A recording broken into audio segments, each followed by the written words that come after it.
What's going on, everyone? Back again with another video. Today we're gonna be slapping some head studs in the Subi. So to get this video started, just to explain where I'm at right now, I already have the engine out of the car. Timing cover's already off. I just installed a Killer Bee oil pickup and baffle. If you guys wanna check that out, I'll put the link at the top of the video here. So now I'm at the point where I got the timing cover off, everything like that. I won't be showing that, but I'll be showing you guys how to get the timing belt off, how to get your cam pulleys off, because we know those are always an absolute bitch. How to get your cams off, your cam plate, your head bolts out, how to clean off the mating surfaces, everything you need to do to install these guys. So the first thing you guys are gonna wanna do is there's gonna be timing marks on your crank pulley and on all four of your cam pulleys. There's gonna be timing marks on your timing cover, on the top here, on the side. And for the crank pulley, the timing mark, I have a paint mark on it, but it actually sits just above the timing belt guide, above the crank pulley. And then there's a corresponding mark here on the crank pulley. On this side, again, on the top and on the side here. On these cam pulleys, there's gonna be 2 lines on the top and 2 lines on the bottom. So what you're gonna wanna do is you're gonna take a ratchet here and a 22 mil socket. You're gonna get it on the crank pulley and you're going to crank this engine over until you line up your timing marks. You can see that my cam pulleys line up there. This mark lines up there. If you look at my 2 marks, they both line up there. And if you look at this other side here, that mark lines up with the timing cover as well. I like to mark these with paint on the timing belt and on the pulleys themselves. It just makes it easier to see. I don't know, maybe that's just me. So if you look at this side, you can see my marks lined up here and it's lined up on the side, and my 2 marks are lined up there as well. I like to also mark the direction of my timing belt, which way it's turning, just because I'm gonna be reusing this timing belt. I don't advise this, but this timing belt literally only has like 20,000 kilometers on it or 15,000 kilometers on it. I just put it on the car when I built the engine, and I didn't plan on taking it out again, but now we're going for the big boost, so I kind of had to. If you check out this little hole here in the tensioner, I like to get a drill bit or something strong that is able to fit in that hole. And if you see the way it sits here, that drill bit will not go in. So what you gotta do is take a ratchet with a 14 mil or a 14 mil wrench on the tensioner, and the tensioner bolt is reverse thread, so be careful not to push too hard. Just give it a steady, gradual pressure until you can get that drill bit in the hole. All right, now the drill bit's in the hole. Tensioner has a little bit of slack in it. Now let's take off the bottom idler pulley just to let the timing belt break loose. It is a 14 mil right on the bottom here. Once you get that bottom idler off, you can also take off the timing belt guide up here to 10 mil bolts. Once you get that guide off, there's going to be a belt guide on the upper cam pulley and the lower cam pulley. On the right side of the engine, if you're facing the engine, there's going to be one on the lower part. They're gonna be 2 5 mil Allen head bolts on each guide.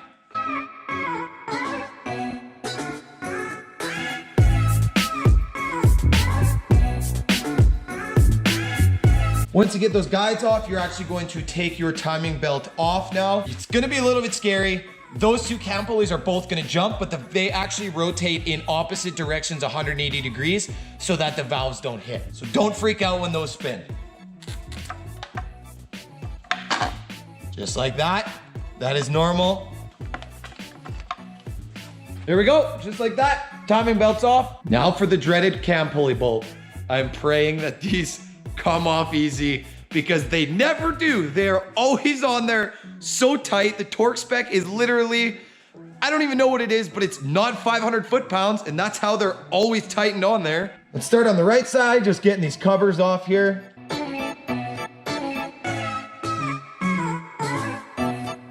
Save the O-ring off these, you can reuse them.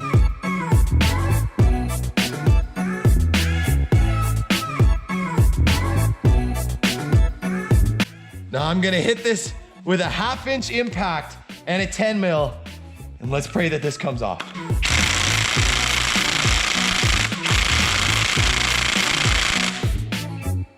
Oh no. Try the top.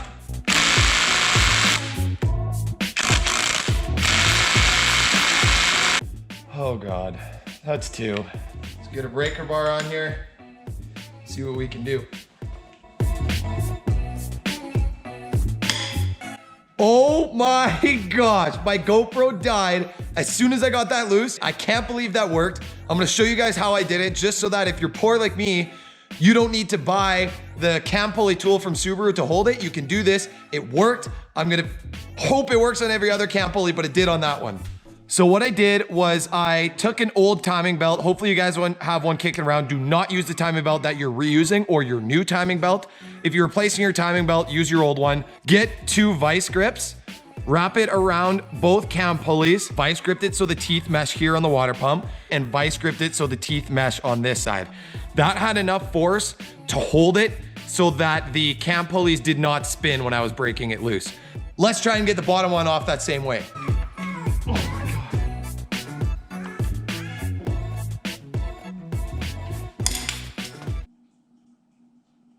What the?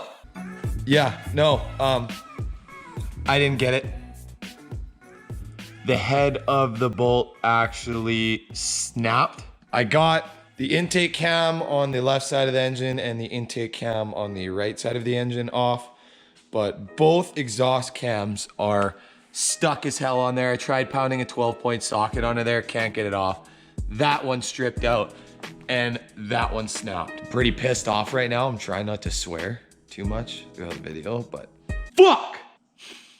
So I went to Subaru, got 2 new cam bolts. I also went to work and grabbed one of my buddy's snap-on bolt extractor kits.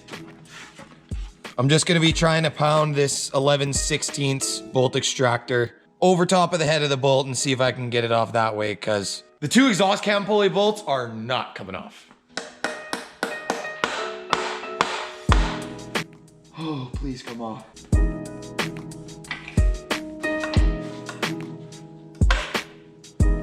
Oh, is that it? Is that it? Let's go, baby! That actually worked insanely good. If you guys are trying to get cam pulley bolts off, don't even try the Allen head. Just hammer a bolt extractor on there. So I got the exhaust cam bolt off on that side. Now let's go for the one that I busted.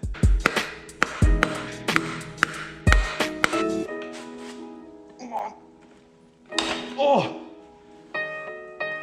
that looks good, boys. Let's go, baby. Oh, that just hit my car. Let's go. I am so fired up right now. I am so happy that worked. When there's one cam pulley left, I just vice gripped it like this, just so that you guys can see how I did it. If you look at it, you can actually physically see where I cracked it when I was taking it off. That's how tight it was. That's insane, man. I've never seen one that tight. Okay, I went ahead and took all 4 cam pulleys off. They just slide straight off. Just grab them with your hand and slide them off. I didn't film it, but this is what it looks like after you get all the cam pulleys off. Make sure you remember where each cam pulley came off. They are different sizes, so just make sure you keep a general order of where they went.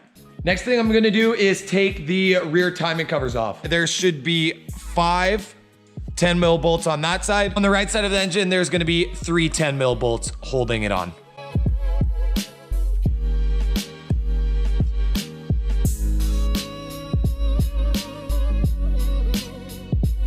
Okay, both timing covers are off. I actually forgot that you gotta take your oil dipstick out in order to get the right side if you're facing the engine timing cover off, because the timing cover actually wraps right around the oil dipstick. There will also be a little gasket that sits in behind where one of the bolts sits on the rear timing cover. Don't lose that. Next thing I'm gonna do is get the engine sideways so I can start working on one of the valve covers.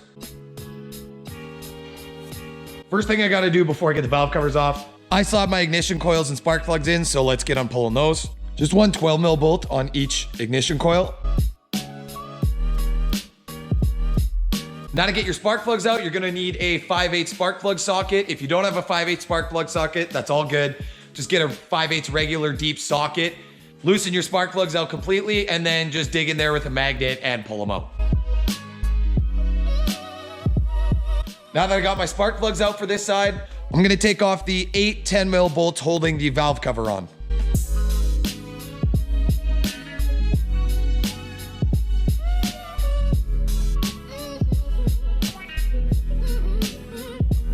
Next thing I'm gonna take off is my cam plate and this oil feed line on the top. The oil feed line on the top has one 17 mil on the top and one 17 mil on the block. I'm just gonna take the one on the top on your oil control valve here off and then slide the cam plate up. Then you got 8 10 mil bolts on your cam plate and 2 10 mil bolts on each cam cap at the back of the cams. Make sure you remember the location of the cam cap that you took off and which cam it came off of. The arrow on the cam caps always points towards the front of the engine, so that'll help you out. Once you take the cams out, honestly, just put these back on.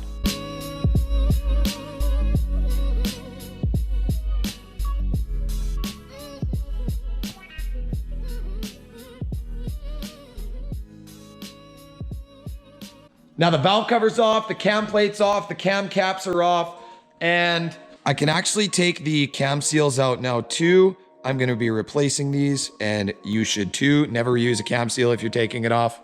Now you can take your cams off the engine. Again, make sure you remember which cam goes where, so remember which one is your intake and which one is your exhaust. Now that your cams are out, your head is open. Now you can get a 14 mil 12 point socket and zip your head bolts loose.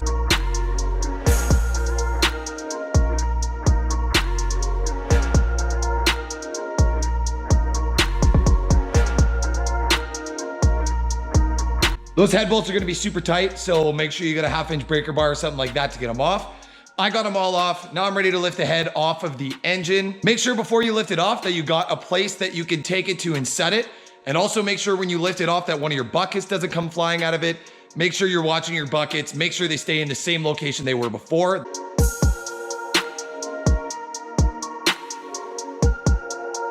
There we go. We got one head off. It's on the bench here. All the buckets are still in the same spot. I know exactly where my cams go. I'm probably, honestly, for the meantime, gonna set my cams back in the head. It's a good idea. Put your caps back on in the exact same spot just so you know where everything goes. Engine's open here. Yes, I am still open deck. Don't worry about it. We're gonna run as much power as we can until we crack a cylinder, and then I'll go get a closed deck. Now that I got one side done, I'm not gonna show you guys the other side because it's pretty much the same thing. Follow all the same steps. I'm gonna get this side of the block cleaned up. Again, just like in my last video where I cleaned my block for the oil pan just to seal it with silicone, you're gonna wanna clean your block with the same thing. Just get a piece of Scotch-Brite, something like that. First thing you're gonna do is take a clean rag. This, I know it doesn't look clean, but this spot's clean. Wipe out the inside of your cylinders just to get any rocks or anything like that out of there. Then you're gonna take a ratchet and just crank your crank pulley over until you get one of the pistons at the top of your stroke. Now I'm gonna go ahead and clean this side first and clean the top of this piston first.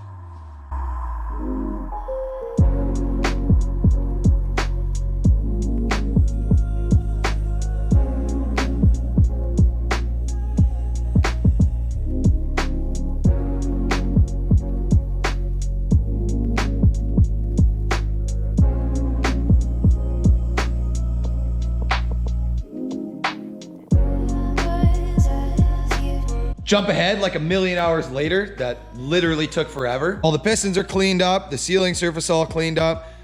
All this stuff that's here, as long as you can feel it and it's smooth, it's not a big deal.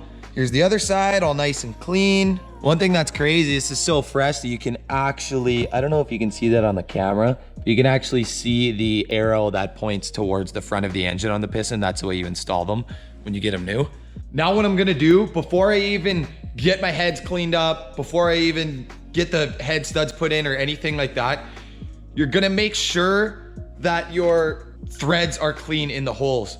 So if you don't have a long ass M11 by 125 tap, which I'm sure none of you do, just take the OEM head bolt and just run it in and out, and then blow compressed air into the holes to make sure you get all the crud out of there. And then take your head studs in, thread them in by hand. You can use a little Allen key, spin them in, make sure they go all the way in till they stop, and then just leave them there.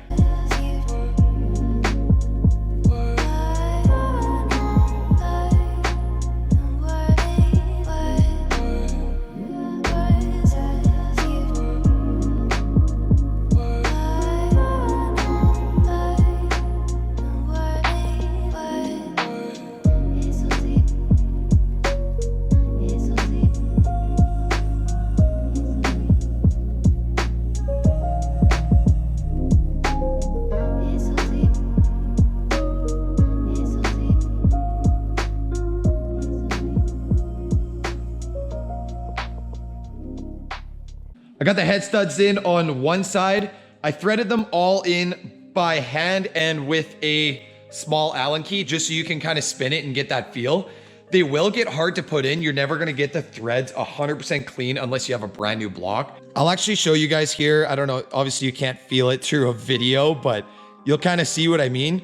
It is gonna get hard to turn. Like this one's pretty easy to turn, but some of them are gonna be pretty hard to turn, but you're gonna get to that point where you spin and it actually physically stops and you actually have to apply torque to it to get it to move anymore. So yes, it might get hard to tighten, but as soon as the stud stops and it doesn't spin anymore, leave it there. All right, now that I got my head studs in, I think that's where I'm gonna end this video for today. If I keep going with this is gonna be like a 45-minute video, and I'm trying to keep it down to like the 18-minute mark, somewhere in there. I'll make this video like a part 1 disassembly type thing, and then I'll make another video on reassembly, because the reassembly is a lot more complex, on lubing parts up, making sure you torque bolts to the proper spec, make sure you have the right torque sequence, setting your valve lash, reinstalling seals, reinstalling the timing belt, everything like that. So part of the reason I'm ending this video now is because if you look at the STI, it's a lot more torn apart than it was before. I'll explain that in the next video. We may or may not be getting a dope ass engine bay paint color,